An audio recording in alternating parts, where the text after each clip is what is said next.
Forensic experts at the terraced house in Leeds where Isobel Gray lived alone. The 82-year-old was found dead in her kitchen. A post-mortem examination revealed she'd suffered serious head injuries. At a press conference today, detectives leading the murder hunt appealed for the public's help.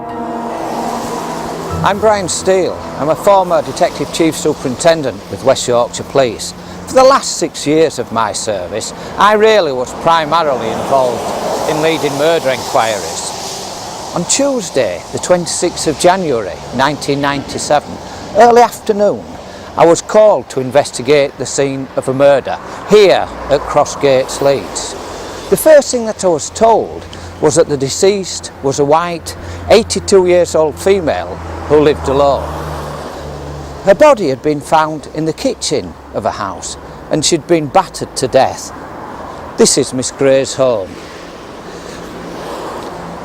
Taking a look at that situation, we all know that for an older person to be found battered to death in the home, that's an unusual crime.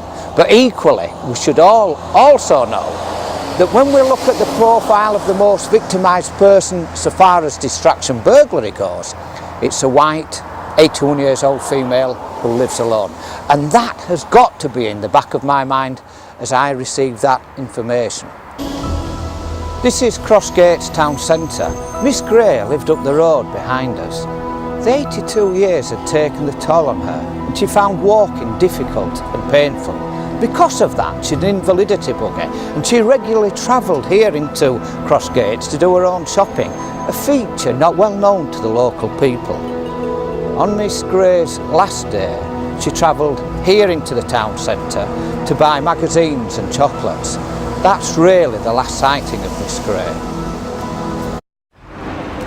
An actress playing the part of Isobel Gray takes the same route the frail spinster took on the day before she died last month, a trip to her local shops in Crossgates.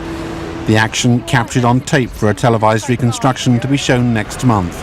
Detectives believe whoever killed Isobel may have been hanging around the Crossgates area. She was found dead in a home in Osthorpe Road by a Meals on Wheels helper. Police believe she may have let her murderer in through her front door. He could have been a bogus workman. We come to the discovery of the body. It's just after 12 noon. Meals on Wheels arrive here at the house, walk up to the front door, knock on the front door, repeated knocking, no response. Never happened previously. They try the front door. To their amazement, the front door's closed but not locked. They enter the premises, walk down the hallway, and there, as they approach the kitchen at the end, they come across the dead body of Miss Gray. In the kitchen, there's a table hard up against the wall. Miss Gray's body's sitting on a chair at the table, but she's not actually sitting facing the table in front of her, she's sitting side on. And she's actually facing the front door. She's sitting on the chair, but not upright. She's bent back. Her back is bent so far back in a crab fashion that her head's fallen back and is just inches short of the floor behind her. A couple of inches short of Miss Gray's face is an electric fire. The electric fire switched on and the body's deteriorating badly. That's what Meals on Wheels encounter. Looking at Miss Gray's footwear, she's only wearing one slipper. She's got one slipper on. The missing slipper is on the floor between the front door to the premises and the body in the kitchen, midway there on the hallway floor. Really, nothing else of significance in the kitchen at all. Let's leave the kitchen and walk into the hallway. And there, just inside the front door, we find minute blood spots. And these minute blood spots are to the lower edges of the door and around the skirting board area. But when we look at the blood spots, they're not what we would call bomb splashes. If I cut my hand and hold my hand out, the blood will fall directly down. The blood spots aren't like that. They're flying blood spatters, where the blood's gone off at high rate and spattered around the lower edges of the walls around there. Unfortunately, all the blood spots emanate from Miss Gray. halfway up the stairs steps is a bunch of keys. These are the keys to Miss Gray's front and back door. We continue up the stairs, and when we get to the top, we take a position in the doorway giving access to Miss Gray's bedroom, the bedroom that she always slept in at the back of the house. When we stand there in the doorway, the first things that we see are that the bedroom curtains are drawn closed and the bedroom light is switched on. Apart from that, as we take a view around that bedroom, there's absolutely nothing unusual to be seen at all. There's no sign of any search, no sign of any struggle, no disruption. One wouldn't believe that anything untoward had happened in that room. We walk along that landing and go into the front bedroom, the bedroom that Miss Gray never slept in. The first thing we see in that bedroom, there adjacent to the window, is a wonderful old wooden chest of drawers. When we look at the chest of drawers, the top two drawers had been parallel with each other and both had been locking drawers. Take a look at the top left-hand drawer, it's locked and intact. But when we took a look at the top right-hand drawer, it's been freshly forced open. It's in the locked position, but it's as if it's been gemmed open. I'd guess probably a heavy-duty screwdriver's been used. That forced drawer is the only break in all that house. Neighbours of Isobel Gray say she very rarely used the front door of her home here at Crossgates in the outskirts of Leeds. That's why police now want to question a man who was seen knocking on that door just before 6 o'clock in the evening on the last day Miss Gray was seen alive. Officers came into the house and spent great time reading every document to be found anywhere in there to try and build together Miss Gray's life plan. There wasn't much coming to life from there. Miss Gray had lived here many years. It had been the family home. As her parents had died off, Miss Gray was left living here on her own. In the past, she'd been an active member of the Crossgates Cricket Club and been a sponsor of the club. She regularly attended the Methodist Church. But as movement became more difficult because of the forward curvature of the spine, Miss Gray became much more isolated and confined to the house itself. No intrusion into her life.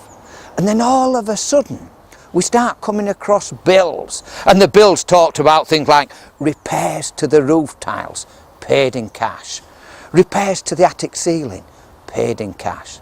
And it became clear that bogus property repair criminals had very much had the talent into Miss Gray prior to this unusual murder taking place. I needn't say that the initial inquiries were very much going out to see anybody who we could trace who'd been conducting purported repairs to the house.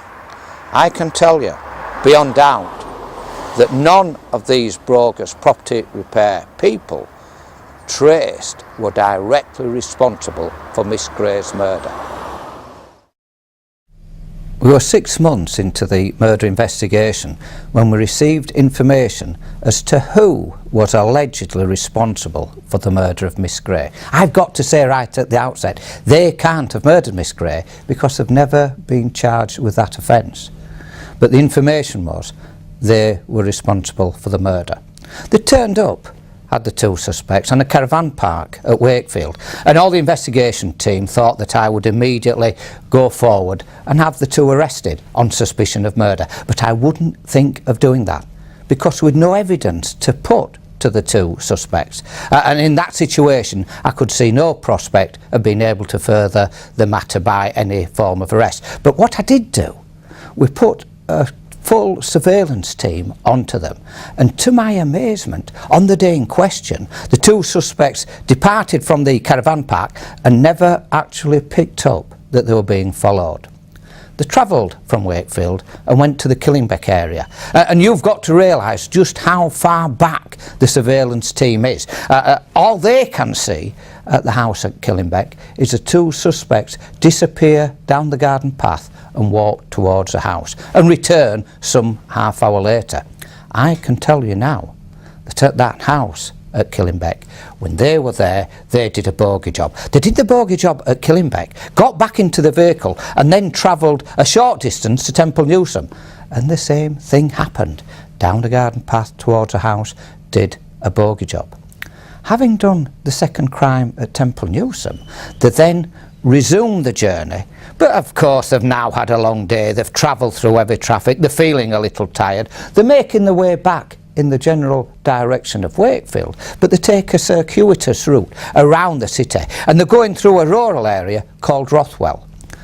I don't know whether it's by chance or plan, but at Rothwell they approach the home of a white 82 years old female who lives alone. But because they're a little tired, on this occasion they knock upon the door, and when the frail lady answers it, there's no conversation.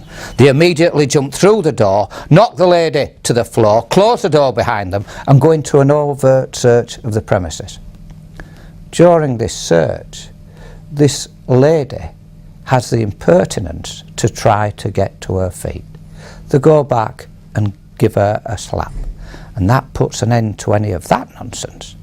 They carry on, search all her property, take all the money, leave the premises, get into the car and commence the journey back towards Wakefield. However, I think that in the car the conversation on this occasion is a little different.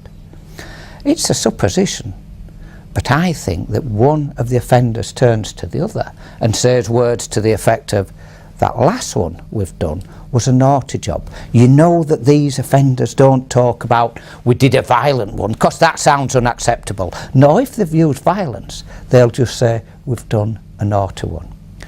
This naughty one might be subject to an intensive police investigation. And as they're approaching the caravan park, a few hundred yards off, they climb out of the vehicle, torch it, burn it out, and walk the last few hundred yards back to the caravan. You might wonder, why waste your valuable time talking about the surveillance? It was that surveillance that made me realise that you and I were losing the battle in protecting older people from doorstep crime. I was deeply upset from this experience and realised that we were losing the battle in supporting older people. And when I recognised that the two suspects were not going to be charged with the murder of Isobel Gray, then I was determined to look at their past activities. And from the informant, we could identify crimes throughout the north of England: Humberside, Sheffield, Lincolnshire, West Yorkshire, North Yorkshire, South Yorkshire, that these offenders had committed. And these crimes totalled something around 500. And because we'd a large investigation team with a good budget, I said we'll reinvestigate all these 500 crimes and see how many we can now charge these offenders with. How many do you think of these 500 crimes we could actually find in police records? We could find something like 60, but not 60 crimes. The crimes totalled something around 12.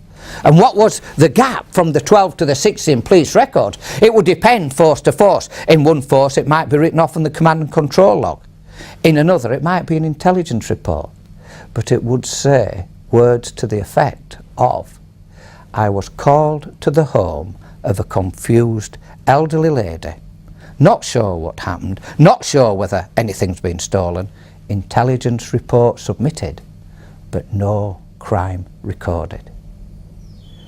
It was that caused me the greatest concern. Why? Why were police officers attending the scene of these incidents and failing to get to the bottom of what had happened to that victim? I was deeply upset at our failure to detect Isobel Gray's murder.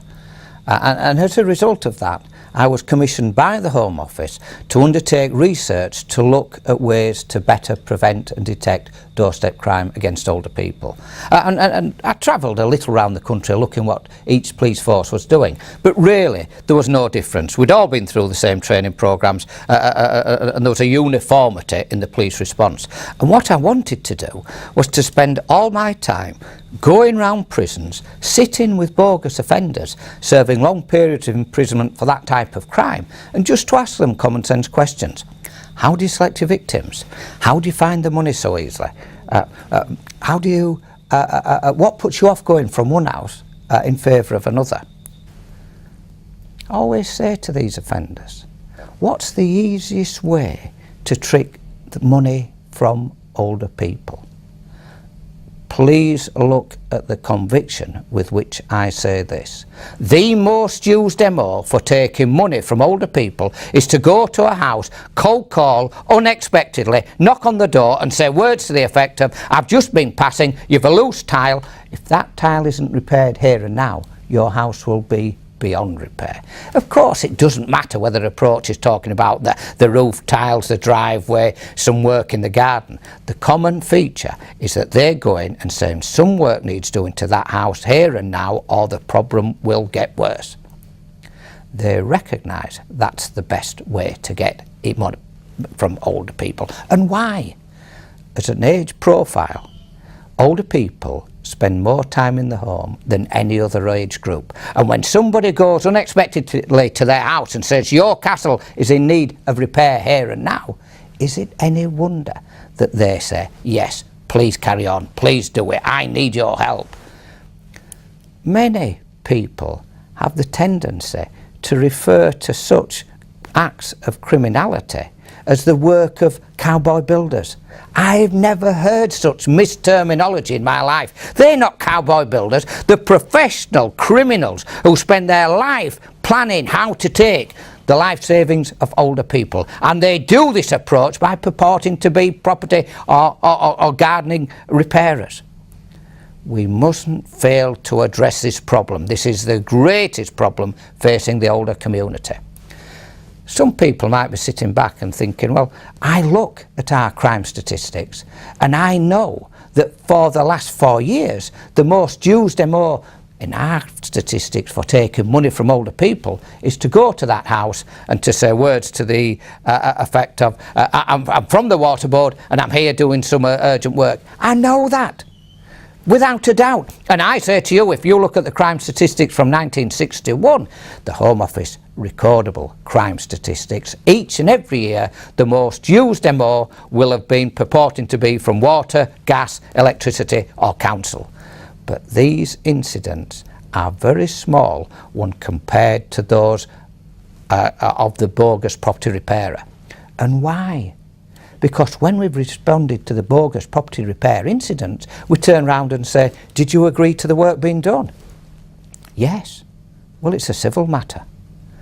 That's why these offenders have been so successful, and that's why it's the most used MO, and that's the problem we've got to address.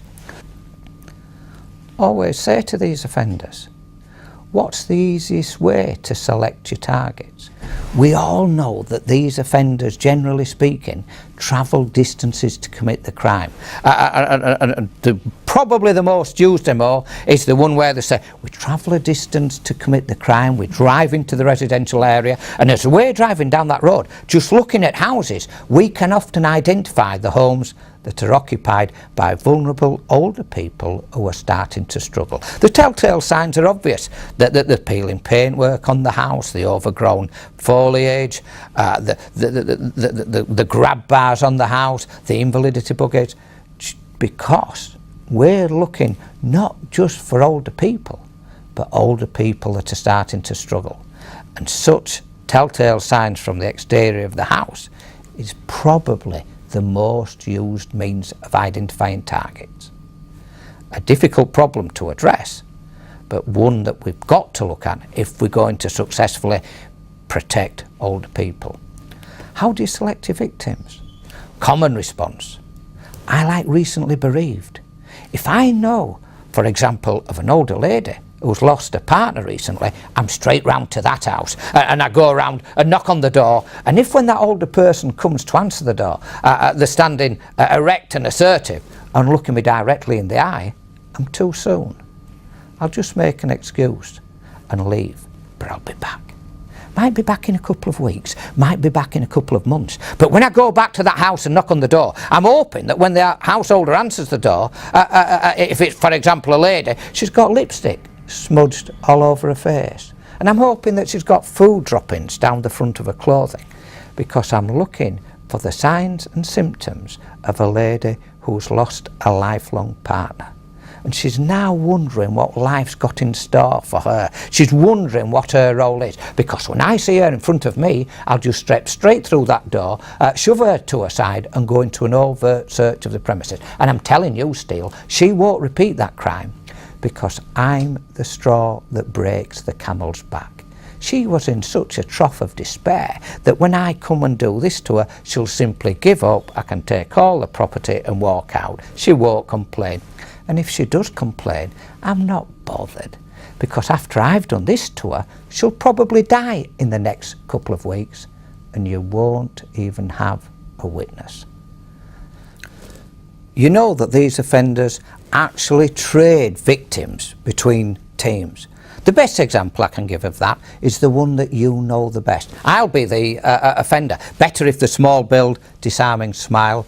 I go to the home of the older person. I've seen the scratty drive. I knock on that door, the older person comes. Oh, it's your lucky day. You don't realise how lucky you are. This is just a one-off. Don't tell anybody what I'm doing for you. I'd be bankrupt within a week. But I've just been passing and seen the state of your drive. I'll re-tarmac your drive cheap. Older person, oh, no thank you. I don't want anything to do with you. No thank. Look, there's no catch here. I've been working around the corner. I've some tarmac that's been left over. I'll put it down on your drive cheap. In fact, I'll do your whole drive, £50. Household, £50? You're not coming into my house. Don't want to come into your house. £50. All right, you're not coming in. You do the drive. Fine.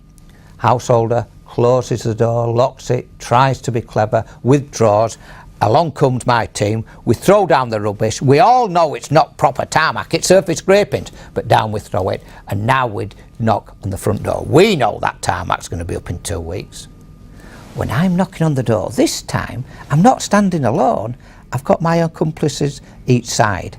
They're not having a disarming smile, they've got an intimidatory glare. Knock on the door, householder comes, we've done the drive, we've done the job, we want the money, we're on. You can't. We've done the job, payment now. Household, all right, I'll pay. £50, you said. Yeah, £50 a square yard, 10 square yards, £500, cash now, we want the money, we're off.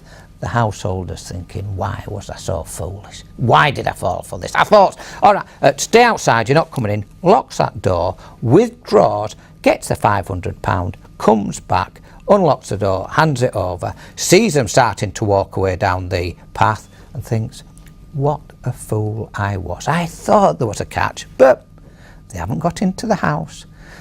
They haven't stolen. I've not been injured. I've learnt my lesson. That's an end to it. But we all know the only thing for certain, that's not the end. That's the start. Those offenders saw that she didn't go to the bank to draw out that £500. So if she'd £500 to pay them, the only certainty is they're going to be back for the rest of the money. But in this case, this team are moving on. And because they're moving on, if they're travellers, they'll go to the caravan park, Brian Steele, that address, paid cash on the doorstep, you go do it, I want 10% of what you get. If they're not travellers, if they're permanent residents, to the bogeyman's pub, same story, you go do it, I want 10% of what you get. And they'll stand by that deal through thick and thin. We've got to get the message out into the public, don't pay cash on the doorstep, don't deal with cold callers. There's a second category of violent, bogus offender. This second category of offender are the smallest in number, but the most highly trained, the most ruthless, the most professional of these types of criminal. And I'm talking to one of these offenders, and I'm saying, why the violence?